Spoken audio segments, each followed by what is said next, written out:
monitor the situation on the radio, television, social. Senate President Bukola Saraki says he will only leave office if he no longer enjoys the support of the majority of the lawmakers in the Senate. Speaking at the press conference in Abuja, Saraki said he was duly elected Senate President as an individual and not based on party affiliation.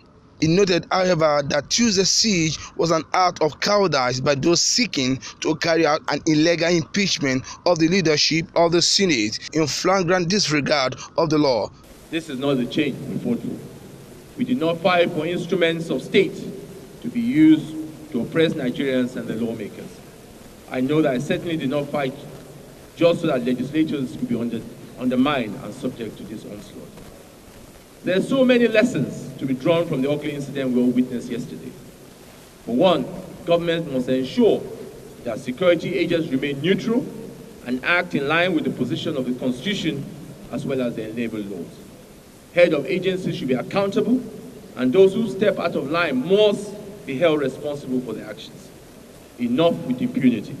Enough with reckless and senseless deployment of militaristic force. Enough. In this dark cloud, we can see the silver lining. And that silver lining is the commitment of Nigerians to defending their hard-won democracy. I am more than encouraged by the strength, the determination, and the resolve of ordinary Nigerians to see that the democracy survives. Dr. Saraki also commended the acting president Yemi Osinbajo for sacking the Director General of DSS, Lawal Daura, and called for a thorough investigation into Tuesday's blockade. It sent a powerful message that the State Department, State Security Services cannot be recklessly deployed against institutions of our democracy. The path of leadership is not by party, and we must commend where it needs to be commended and where we find it necessary. The acting president did the right thing. However, the damage control so far does not address of how this happened in the first place. This is an incident concerning which we've had on good authority have been in the planning for months. How is it such an atrocity was not prevented? How is it that the masterminds were not deterred? Very, very serious questions remain unanswered, and only a full investigation will give us answers to this. He further urged President Muhammadu Buhari to assent to the amended Electoral Act. From Abuja, Nigeria, Muyiwa Bamdele reporting.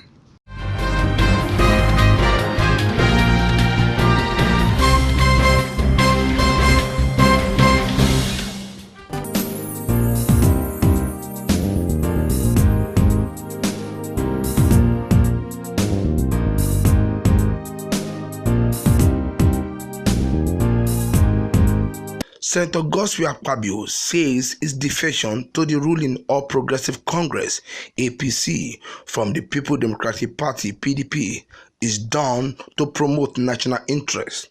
Speaking at Ikot Ekpene Township Stadium, Akwa Ibom, the venue of grand defection, Akpabio said the country was in a period of national emergency that required the cooperation of all stakeholders to move forward. The former governor of Akwa Ibom State, who defected to the APC with two commissioners, Ibanga Akpabio and Victor Anta, sacked by the state government, two members of House of Representatives, and some members of the State House of Assembly, says his action was designed to link Akwa Ibom State to the government at the center. He said he was the man of peace that had no case to answer with the EFCC and call on the people of the state not to be afraid of President Muhammadu Buhari, stressing that Nigeria has not seen the best of him.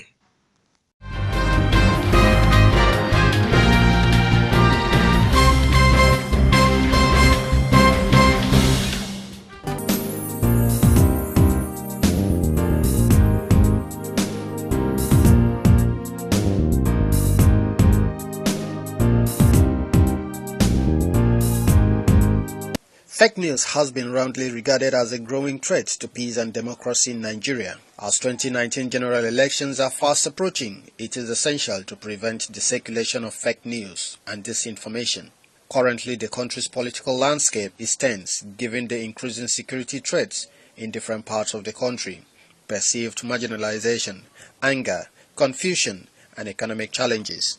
To this end, deliberate dissemination of false information poses a great threat to democratic values in the country, more so when the media is worst hit. This was the position of speakers at the conference organized by the Center for Democracy and Development, CDD, in Abuja, which centered on misinformation and disinformation, their effect on Nigeria's democracy and how it could be mitigated. Speakers at the two-day conference believe that if the phenomenon of fake news distributed largely through social media is not addressed, it might have a ripple effect on the 2019 general elections. The most important thing is that we all need to work together to ensure that fake news does not destroy our country.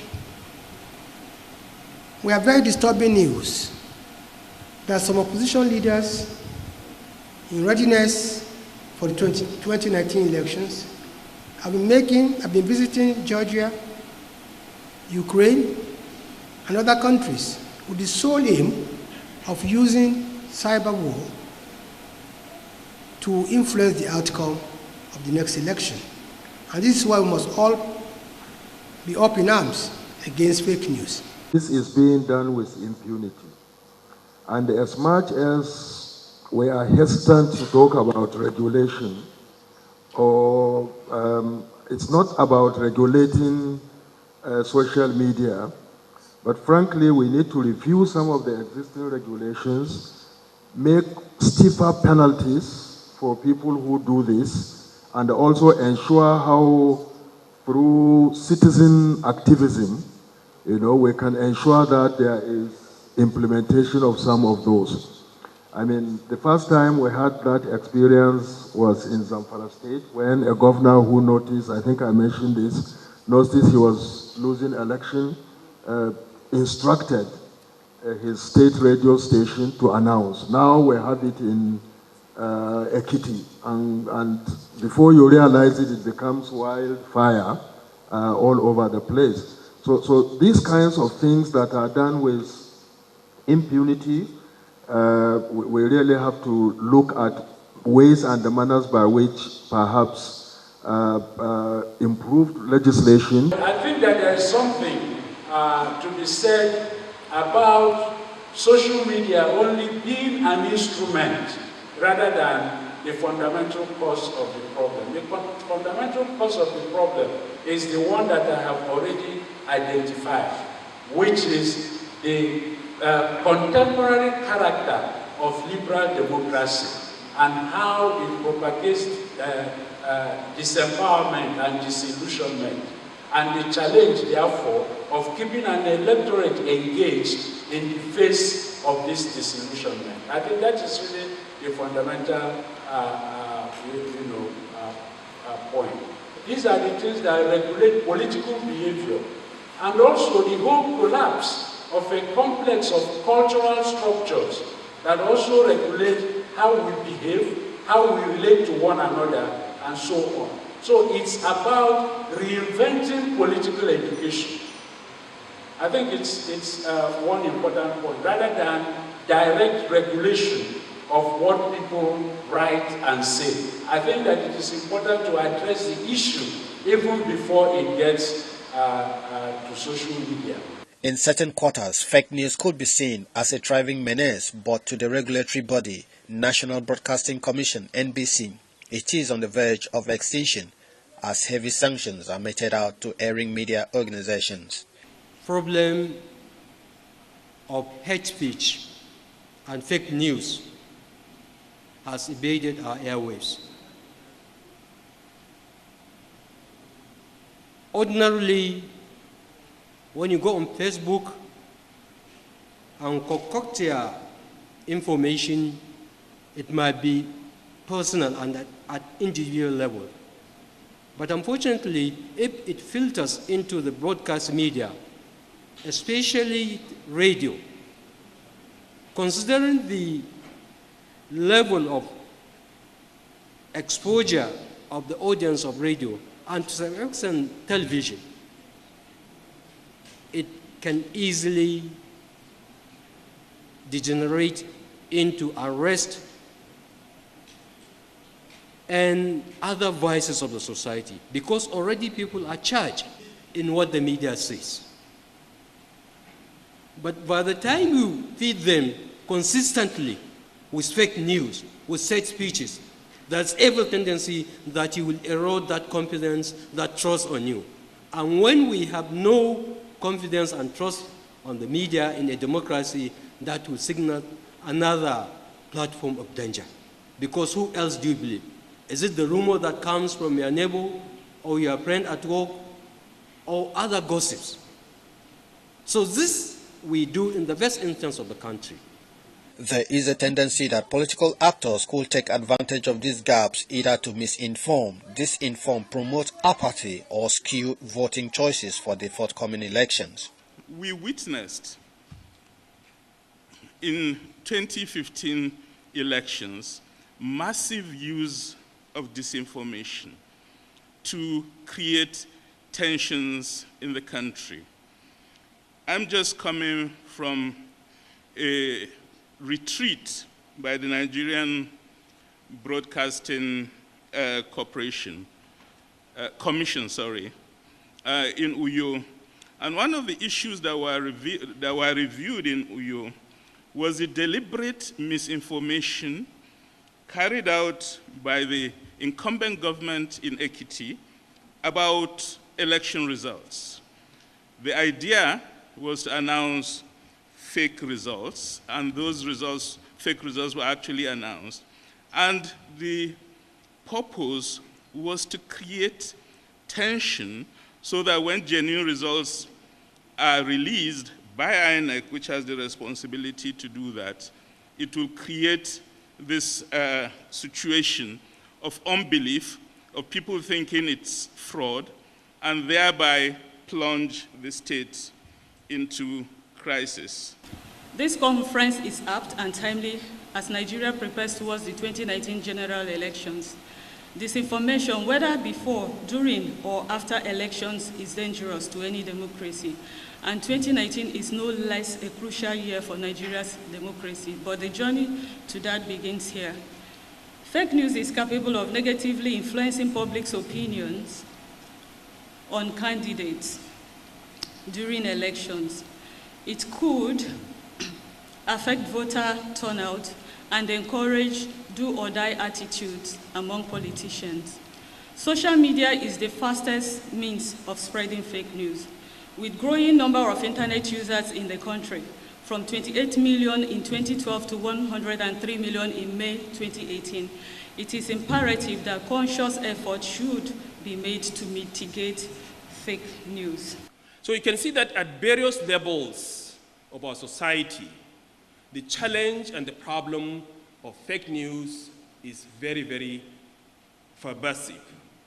And unfortunately, even among us who are very highly educated, we don't take the time to even think about something. Part of the thing is that we always want to believe in the worst thing among ourselves. We always think about the worst among ourselves. We don't want to give the benefit of doubt that maybe this may not be correct. Maybe that I need to check and find out whether this information is true or not.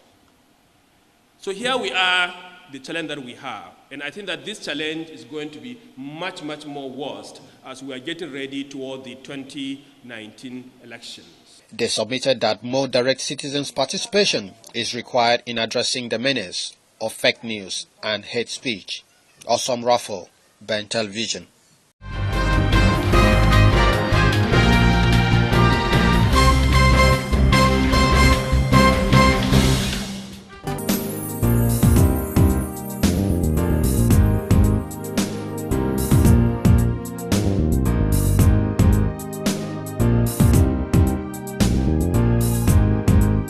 The chairman of the Independent National Electoral Commission, Professor Yakub Mahmood, has raised alarm over the funding of 2019 general election. Yakub, who was speaking at the consultative forum with the leadership of National Assembly on the request vermin sent to the National Assembly by President Buhari, noted that as it stands, INEC has only 8 days to commence official activity preceding 2019 general election. He said the delay might affect the preparation for the general election. The Anebo said the plan for the election has been concluded. The commission is now moving into implementation stage, which will require funding. 191 days from today to the 2019 general elections, and once there is appropriation, there shouldn't be any problem for us meeting our commitments for the 2019 general elections. Are you happy with the outcome of the meeting? I'm very happy with the outcome of the meeting. We have been reassured by the joint leadership of the National Assembly. As you can see, it was a meeting with the joint leadership, and that this budget will be expeditiously passed, perhaps as early as next week. The component to INEC is 189 billion, but the total amount appropriated, or the total amount proposed, is 242 billion, but that includes cost to security. But the cost to the Electoral Commission is 189 billion naira. Earlier, the chairman of the National Assembly and the president of the Senate, Bukola Saraki, in his submission said the untimely request for varmint culminated into delay in view of the fact that the request was sent 17th of July, few days before the recess of the National Assembly. Mr. Chairman of the INEC, we recall that I think it's probably 2 weeks now, we had a discussion on some of your concerns. One, we talked about the electoral bill, which I briefed you that we passed and sent it to Mr. President, and then you talked about the issue of your preparation for the 2019 election and your concern that now that we're on recess, what is going to happen. And I felt that there was need for you to meet with leadership and let's see what we can do to facilitate. But for us to be able to do that is to have a better understanding of really what your needs are, not what we read in the newspapers or heard through third parties.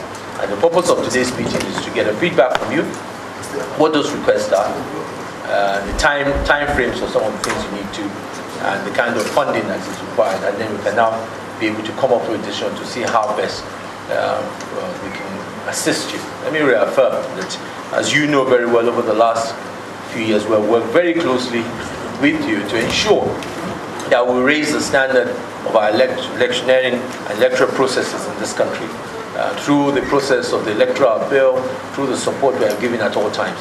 So we are more committed than ever to ensure that we have an election in 2019 that is not only free, is safe, credible, and as I always keep on saying, even better than what we did in 2015.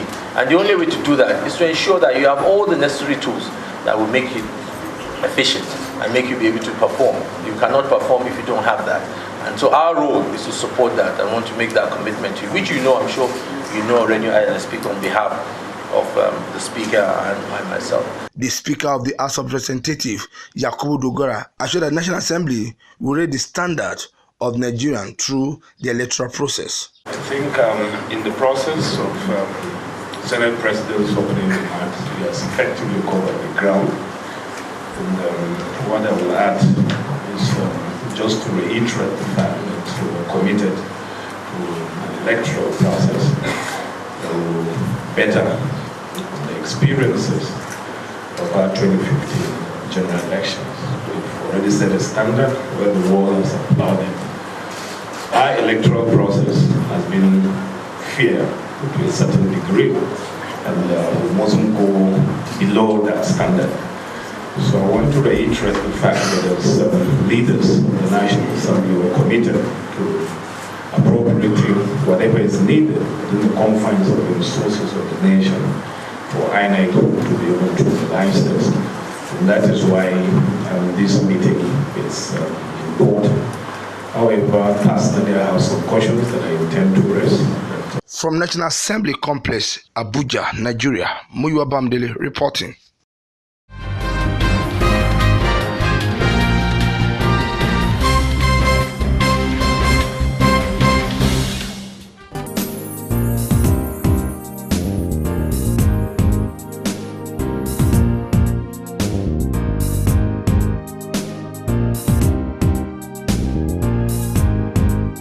The national leader of All Progressive Congress, Bola Tinubu, has alleged that some members of the National Assembly are planning to impeach President Muhammadu Buhari. He, however, warned that the plotter to drop their sinister move, saying it was not possible for lizard to rescue an antelope. Tinubu said this at the former defection of the former Senate Minority Leader, Senator Godswill Akpabio, at Ikotepene Township Stadium in Akwa Ibom State. He described what is happening in the country now as a war between the progressive and the conservative. He said, "We believe in government of the people, for the people, by the people, but the conservative believe in government of sharing." He expressed happiness that Akwa Ibom State had embraced change of Buhari.